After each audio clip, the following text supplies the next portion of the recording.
Welcome back, ladies and gentlemen, to the Inner Sanctum. On today's episode, we make some inquiries into some signings. Plus, I want your opinions on what positions we need to strengthen the most. We have a look at the Capital One Cup brackets as well. So let's get straight into it. So as we have a quick look at the team, this is somewhat the best team that we've had the most success with in the last few games. Jordan Ayew, Kyle Larin start up front, Jack Grealish just behind them, Sinclair, Townsend in the wide positions with Ashley Westwood playing central defensive midfield. Amarvio, Corey, Clark and Richards has proved to be a pretty good defence, as well as Jack Butland. My question to you is, where do we need to strengthen the squad in the rest of this January transfer period? As you all know, we signed Divock Origi in the last episode. We have depth in Adama Traore out wide. We've got Sanchez and Vertu, who can play in the central midfield. Ilori, who's on loan, who can play in the centre-back position. One area that I did consider that we may need to adjust may be a second goalkeeper. Mark Bunn isn't the highest rated, but he is playing very much second fiddle to Jack Butland. We have Carles Heel, who can play out wide or up behind the two strikers as well. As we go down and look into the reserves, Donasian, Lescott, Bakuna. We're talking these kinds of names in terms of our defensive cover. Of course, new signing Jordi Gomez and Aaron Creswell have provided that defensive cover. We also have central defensive midfielder Gary Gardner. We've got young Calder, Sellers. So a little bit of an aging list. So I'm interested to get your opinions on who you think we should bring in what positions. So get your input down into the comments below and let me know exactly what you think and where you feel we could really strengthen. We're getting up in the table now, and it's becoming ever more important that we have strength in numbers and a really good, solid, deep squad, as we're going to be playing a lot more football next year should this season go as we planned. So a quick little recap here of our shortlist. These are mostly players that were suggested by you guys. Alessio Cragno, potential in goal. Fabrice Ondoa, El Saïd Saj. We've got DeAndre Yedlin. We've got Leo, Eric Dyer, Fabian Schär, Kurt Zuma, Danilo Cataldi. And that is another developing story that we should have more news on later on in the episode. So stay tuned in between the games for more on Danilo Cataldi's transfer. Nick Powell is an interesting one from Manchester United. We could get him on the relative cheap, and he is a really highly rated player later on, and he could develop into a really decent player. Nick Powell. James Ward-Prowse, of course, only just joined Manchester United, so he might be one for the future as well. And we've got Dennis Prayet. We may be priced out of a move for Prayet because we've already tried with Nzogbia going in the other direction and they didn't bite on that. But if you think it's worth it, we could maybe swing a deal for Dennis Prayet. And Mbai Niang, which is an interesting one, can play left, right or striker, and he can be a really excellent addition to the team.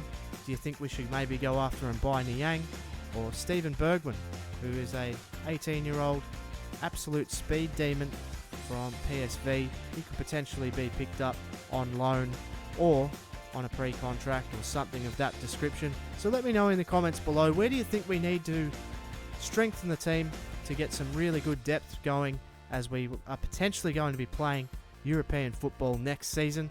So let me know.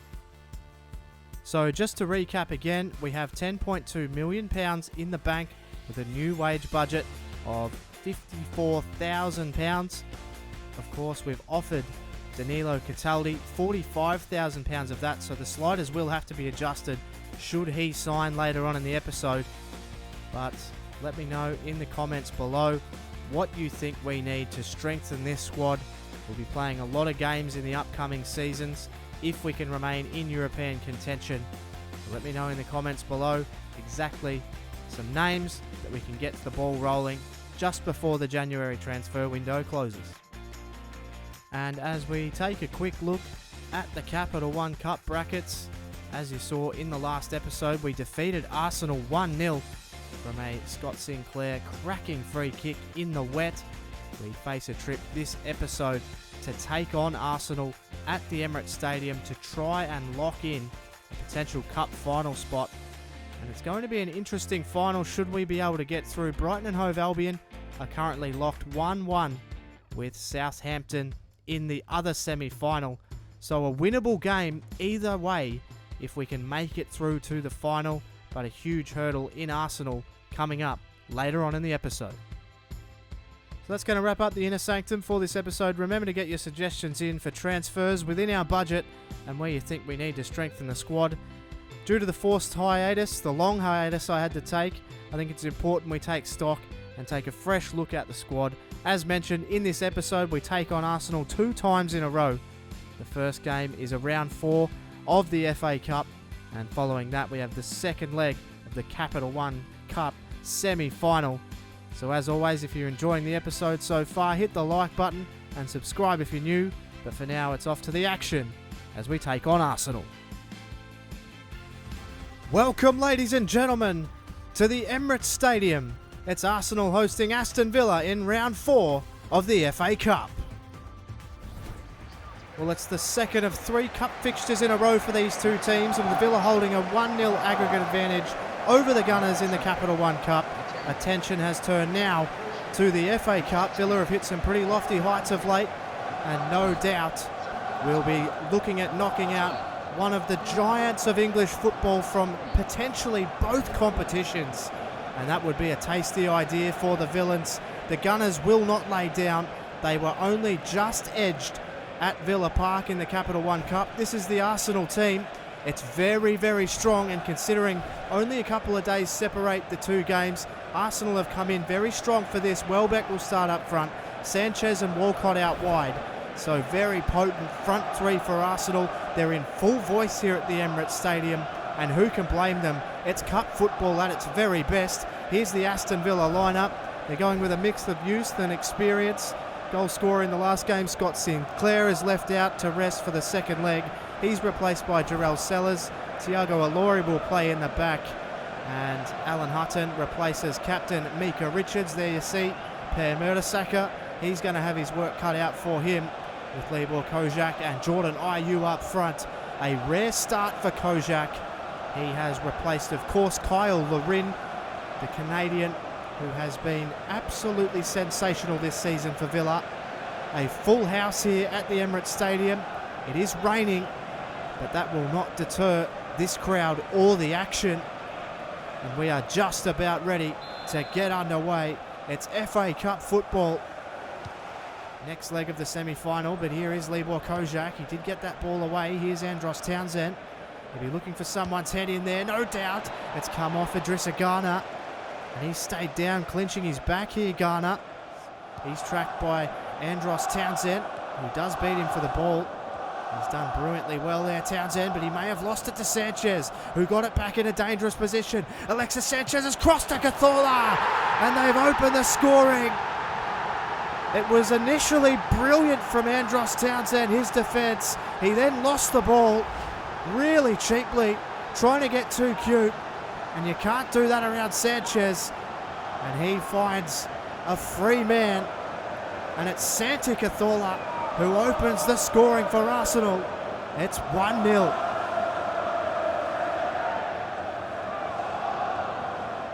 Now Ramsey, Welbeck again, over the top now. Here's Walcott. They've got him on the ropes here early. It was missed by everyone, but Hutton read it best. But they've waited again to get rid of it. And now Welbeck's shot is saved by Butland. Just a little short one to Sanchez. Back to Cazorla. Garner. He's taken him down in the box. And that is a stonewall penalty. It's all going awry. Idrissa Garner's injured. He's now got a yellow card. And Aston Villa are looking likely to go 2 down as well. There's a few afters, and you can see why. It's a poor challenge, but perhaps outside the box, the contact to the player, maybe that's what they are protesting. My opinion is that it's a clear-cut penalty, and it could be Aston Villa down 2-0. Unless Jack Butland can do something here. It's Alexis Sanchez lining up for Arsenal. And Sanchez down the middle. It came off Butland. He got lucky, Sanchez, but it doesn't matter. It's 2-0, and Aston Villa are on the rack early in round 4 of the FA Cup. He almost gets the right way. So Aston Villa are going to be forced to withdraw Idrissa Gana, who has a shoulder problem. He'll be replaced by Carlos Sanchez. Sanchez, who's been a bit of a spark as he's come on. Oh, Sellers has absolutely picked the pocket of Koscielny here, and Sellers puts it out wide. He's found Libor Kozak. Oh, Koscielny made up for it. Brilliant defence. And Arsenal are irresistible at the moment. Taps it out in front. Can Townsend get around his man here? He's done well here, Andros Townsend. Cuts on the inside, needs a man. And he's got Kozak. Oh, well done, Petacek got involved. And now Amavi to Sellers. Not a bad ball. And Jordan Ayew has scored here. And Aston Villa have got one straight after half-time. It was a brilliant ball towards the near post from Jarrell Sellers. Just took one touch, hooked it. And Ayew gets in the right position. And Petacek is no chance at the near post. Aston Villa have hit back here. It's 2-1. But they're going to get it back here, Villa. So they're spending some time on the ball. They need to make this count. They've already got one back. Can they get another one? Here's Grealish. Can he create something? Amavi with his back to the defence. And Jordan Amavi with a low cross. And it's off the boot of Kozak. And can you believe it? Aston Villa right back in this game. The finish was really neat from Libor Kozak.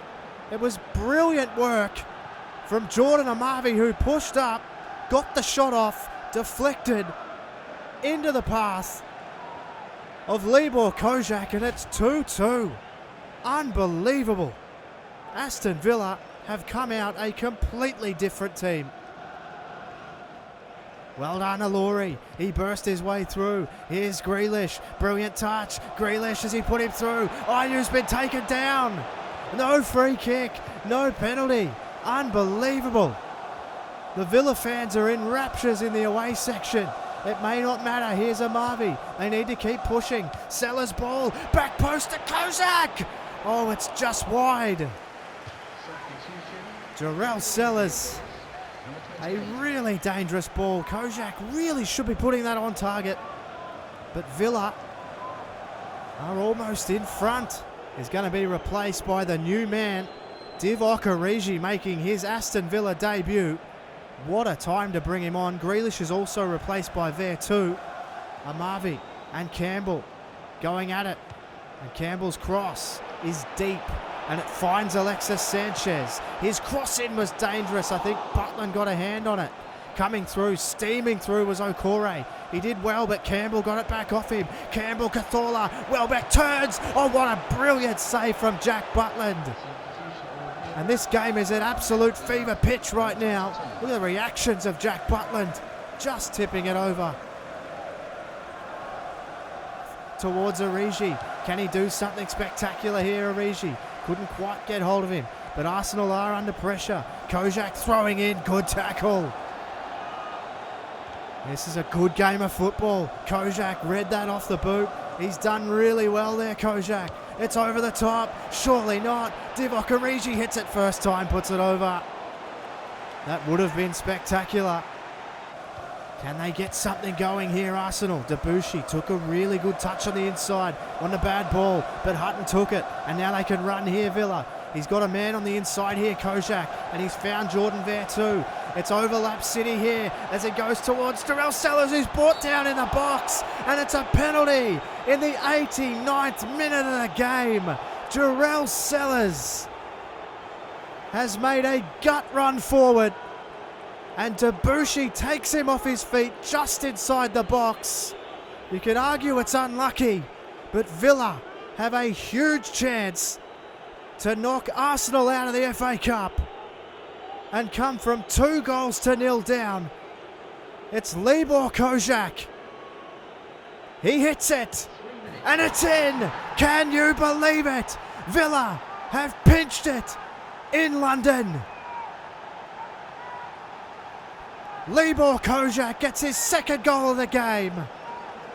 And Aston Villa have shown heart and determination to get straight back into this game. They were dead and buried at half-time. They came out with a positive attitude, and the youthful exuberance of Jarrell Sellers has paid off. It's 3-2. He throws it out to Hutton, and Aston Villa commit daylight robbery at the Emirates. They've come from 2-0 down. 2 goals straight after half-time. Took them level, and Jarrell Sellers, gut running at the end of the game, was cut down by Debussy, and the penalty taken by that man Libor Kozak. It could be a big week for Aston Villa. It's 3-2 at the Emirates in the FA Cup. Let's head to some more transfer news and the next game.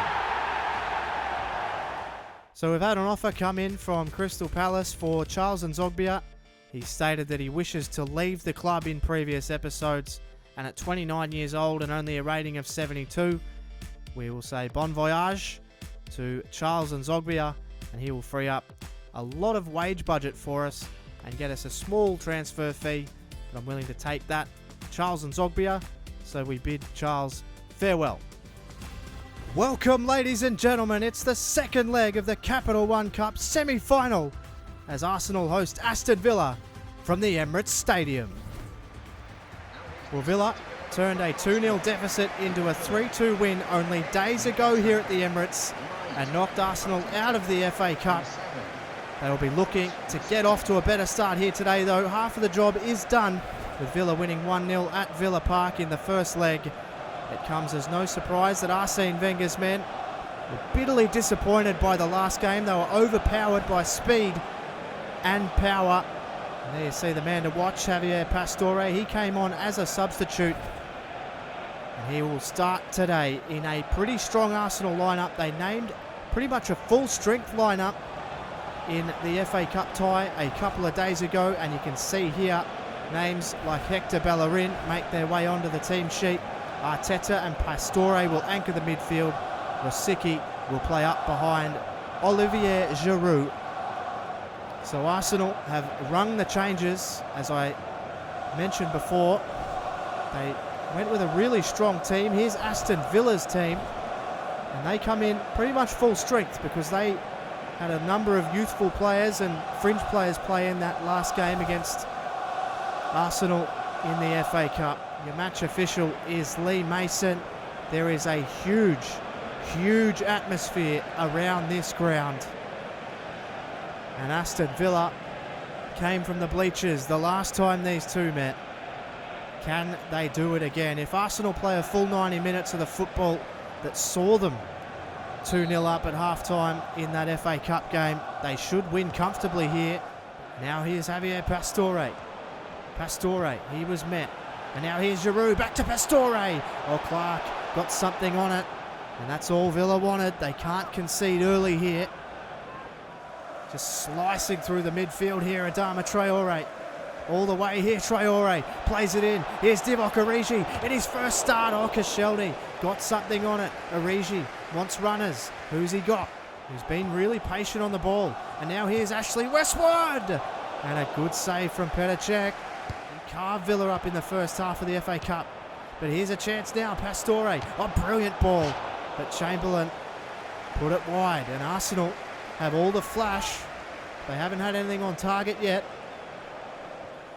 Now here's Alexis Sanchez. Cuts on the inside. Villa, they can't tackle him. It's with Pastore. Little ball off to Rosicky. It was a driven shot low. But Butland got down to save. Who cuts on the inside. Loves to go for a run. Traore again. And now it's Origi again. Divock Origi. Oh, good save. But it's still with Larin. And he hit it straight at Cech. Can they get something moving here? It's a dangerous ball. Butland had to come out and clear it. And Sinclair had a crack. But they've still got time here. Chamberlain's ball. Oh, it's gone in. It's gone in right on the death. It was an attempted clearance from Mika Richards. And it's come off Rosicky. And that is the worst possible result for Aston Villa. They were getting peppered It's a really dangerous ball from Oxlade-Chamberlain. And Rosicky, he was sliding in because he missed the volley.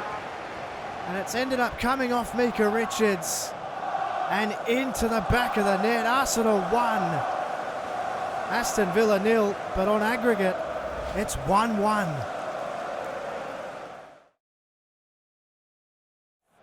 Here's Chamberlain. He's going to try and take on Creswell. Creswell slid in. Chamberlain kept it at his feet. Did brilliantly. Oxlade-Chamberlain, he's going to go all the way, and he slides in. It's off the post, and Butland's forced to save it in. And Arsenal have taken back the ascendancy in this cup semi-final. Arsenal take full control. Brilliant from Oxlade-Chamberlain, and a really good save from Butland. And there's nothing he can do about that as it comes off the post. Sanchez with an interesting looking shot. Butland had to try and get something on it. Arsenal take the lead. Villa, they're throwing everything at him. Gibbs, brilliant touch. Sanchez.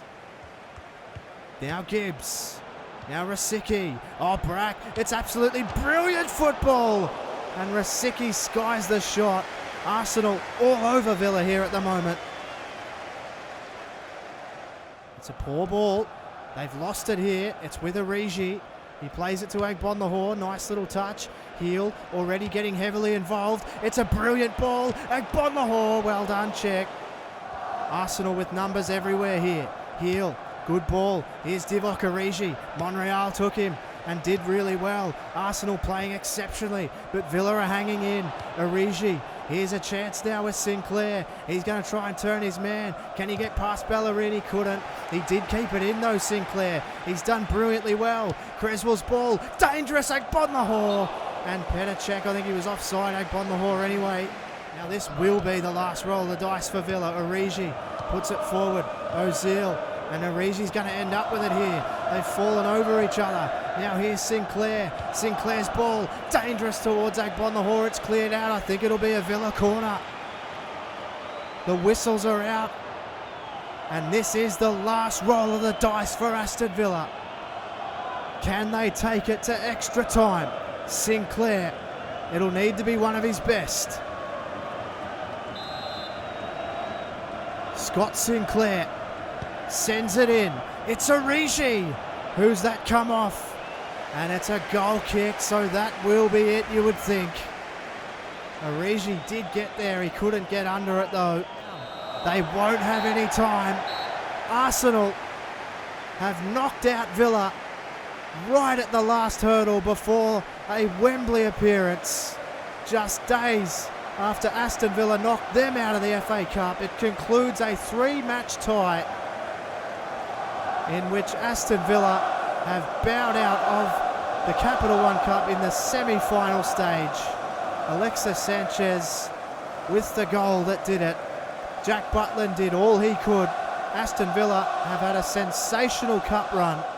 It falls short here at the Emirates Stadium. It's Arsenal on the night 2-0, and it's Arsenal on aggregate 2-1.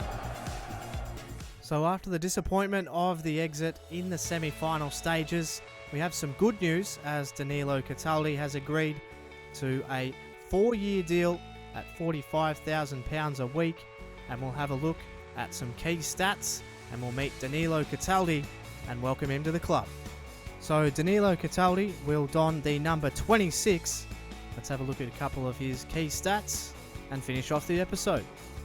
So having a closer look at Danilo Cataldi, you can see a lot of green in key areas for a central midfielder, as the ball control, dribbling, long passing, long shots, short passing and shot power are all excellent, and his aggression is a key feature of his game as well, his vision, his balance. So he's a poised young midfielder with high skill level. We look forward to seeing more of Danilo Cataldi in the coming weeks. His acceleration is also pretty decent for a central midfielder as well. So we welcome Danilo from Lazio for $2.6 million on a 4-year deal, £45,000 a week. He should grow into one of the better players in our midfield. Let us know in the comments below what you think of Danilo Cataldi and the signing, and we welcome him with open arms. And as always, if you've enjoyed this episode, make sure you drop a like and hit the subscribe button if you're new. As always, for Murph's YT13, thanks so much for watching, and I'll catch you on the next one.